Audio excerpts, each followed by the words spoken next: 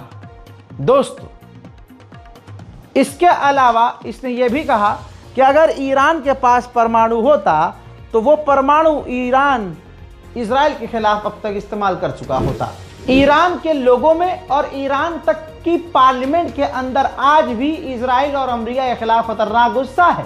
Parliament के अंदर Israel और अमेरिका के खिलाफ खतरनाक नारेबाजी भी लगाई गई है।